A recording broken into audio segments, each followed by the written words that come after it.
జై కేసీఆర్.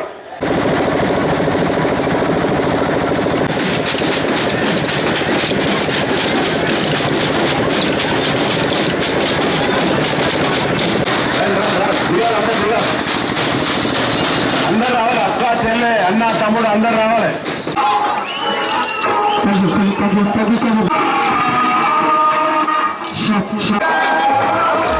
రావాలి బాబు.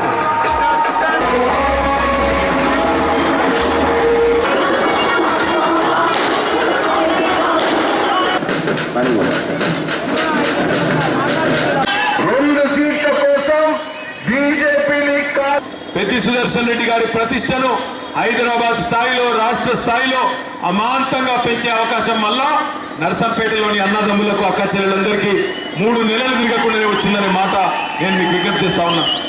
ఒకసారి మీరు ఆలోచించమని చెప్పి నేను కోరుతున్నా. ఏమొస్తుంది టీఆర్ఎస్ ఎంపీలు గెలిస్తే ఏమొస్తుందని చెప్పి కొంతమంది మాట్లాడుతూ ఉన్నారు.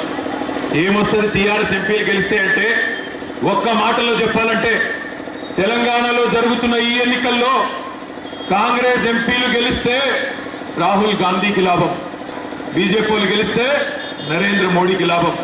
కానీ టీఆర్ఎస్ ఎంపీలు గెలిస్తే తెలంగాణ గడ్డకు లాభం అనే మాట ఈ సందర్భంగా నేను మీకు విజ్ఞప్తి చేస్తా ఉన్నా. మాటలు తప్ప చేతలు లేవు. ఇలా గోదావరి నది మీద తెలంగాణలో మనం ప్రాజెక్టులు కట్టుకుంటా ఉన్నాం. ఈ వీటిలో ఏ ఒక్క ప్రాజెక్టుకు 1 పైసా కూడా నరేంద్ర మోడీ గారు ఇయ్యలేదు. అయ్యా మోడీ గారు, తెలంగాణ ప్రభుత్వం కేసీఆర్ గారి నాయకత్వంలో మంచి పనులు చేస్తున్నది. మేము నర్సంపేటకు పోయినాం, ఆ చెరువు గట్ల మీదనే మా కేకులు కూడా కోసినాం, మా జన్మదినాన్ని కూడా జరుపుకున్నాం. మీరు ఈ మంచి పనికి 24,000 కోట్ల రూపాయలు ఇవ్వండి అని చెప్పి నరేంద్ర మోడీ గారికి నీతి ఆయోగ్ సిఫారసు చేసింది. 24,000 కోట్లు ఇవ్వమని సిఫారసు చేస్తే 24 పైసలు కూడా నరేంద్ర మోడీ గారు ఇవ్వలే. ఎందుకు ఇవ్వలే అంటే ఒకటే ఒక కారణం. ఈ దేశంలో ఈరోజు పరిస్థితి ఎట్లున్నదంటే, బడితే ఉన్నదే బర్రె, ఎవరి దగ్గర కర్ర ఉంటే ఆయనకి బర్రెని మలుపుకొని పోతా ఉన్నాడు. ఆ పరిస్థితుల్లో ఈరోజు మనం ఆలోచించవలసిన అవసరం ఉన్నది. మన ఎంపీలే 16 మంది రేపు ఢిల్లీలో ఉంటే, ఢిల్లీ జుట్టు మన చేతుల్లో ఉంటే 24,000 కోట్లు కాదు, అవసరమైతే దయాకర్ రావు గారు చెప్పినట్టు 50,000 కోట్లు మలుపుకొచ్చే సత్తా మన నాయకుడు కేసీఆర్ గారికి ఉంటుందనే మాట ఈ సందర్భంగా నేను గుర్తు చేస్తా ఉన్నా. బయ్యారం ఉక్కు కర్మాగారం నిర్మాణం కావాలంటే పూర్తిగా 1 పైసా మనం పెట్టి అక్కర్లేకుండా కేంద్రాన్ని మెడలు వంచి రేపు బయ్యారంలో ఉక్కు కర్మాగారం పెట్టి మన బిడ్డలు, ఇక్కడ గిరిజన బిడ్డలకు, ఈ పార్లమెంట్ లో ఉండే మన అన్నదమ్ములకు, అక్క చెల్లెలకు కొత్తగా కొలువులు రావాలంటే మన ఎంపీలు రేపటి రోజున ఢిల్లీలో ఉండాలి. కొత్తగా 11-12 చెక్ డ్యాంలు కూడా కట్టుకోబోతున్నాం. 1,25,000 ఎకరాలకు మరి మా రైతులకు ఇక్కడ నీళ్ళు ఇవ్వబోతా ఉన్నామని చెప్పి వారు ఇప్పుడే చెప్తా ఉన్నారు. నేను మీకు ఒకటే విజ్ఞప్తి చేస్తా ఉన్నా, ఆ 1,25,000 ఎకరాలకు నీళ్ళు ఇచ్చే బాధ్యత కేసీఆర్ గారు తీసుకుంటారు. మీరు పార్లమెంటుకు మన బిడ్డల్ని పంపితే గోదావరి మీద మనం కట్టుకునే ప్రాజెక్టులకు కేంద్రం నుంచి 1,000 కోట్ల రూపాయలు, ఎక్కడైతే పక్కనే ఉండే ఆంధ్రప్రదేశ్ లో పోలవరం ప్రాజెక్టు నిర్మాణానికి 90% పైసలు ఢిల్లీ నుంచి వస్తున్నాయో, రేపటి రోజున మనం కట్టుకునే కాళేశ్వరానికి కానీ, దేవాదులకు కానీ, పాలమూరు ఎత్తిపోతల పథకానికి కానీ కేంద్రం నుంచి డబ్బులు రావాలంటే, కేంద్రం మెడలు వంచాలంటే, కేంద్రాన్ని యాచించి కాదు శాసించి తెచ్చుకోవాలంటే మన ఎంపీలు ఢిల్లీలో ఉండాలి. 16 మంది గెలిస్తే రేపటి రోజున ఢిల్లీ స్థాయిలో మన నాయకుడి పరపతి కూడా పెరుగుతుందనే మాట ఈ సందర్భంగా నేను మీకు విజ్ఞప్తి చేస్తా ఉన్నా.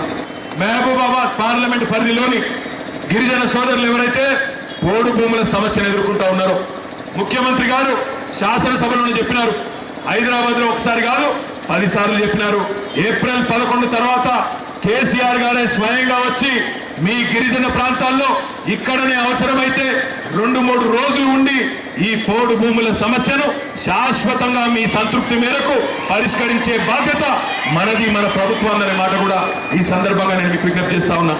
పెద్ది గారి గౌరవం పెరగాలంటే, నర్సంపేట గౌరవం పెరగాలంటే, నర్సంపేటలో రేపటి రోజున మీరు ఏది అడిగినా, ఒక పాలిటెక్నిక్ అడిగినా, ఒక కాలేజ్ అడిగినా, ఇంకేమైనా ప్రాజెక్ట్ అడిగినా, ఒక ఆహార శుద్ధి పరిశ్రమను అడిగినా, ఇవన్నీ ఆగవేగాల మీద జరగాలంటే మరి మీ దీవెన, మీ ఆశీర్వాదం కూడా అంతే స్థాయిలో ఉండాలనే మాట కూడా ఈ సందర్భంగా నేను విజ్ఞప్తి చేస్తా ఉన్నా.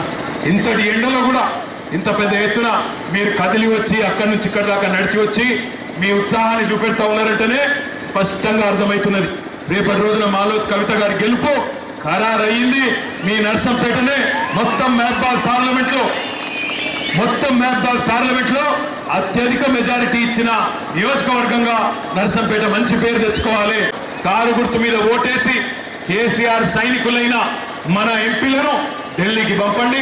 తప్పకుండా మీరు ఆశించిన విధంగా కేంద్రం నుంచి కూడా నిధులు తీసుకొని రావడం, ఢిల్లీ రాజకీయ వ్యవస్థను మన నాయకుడు శాసించే విధంగా మీరు తీర్పునివ్వండి అని చెప్పి మనస్ఫూర్తిగా కోరుకుంటూ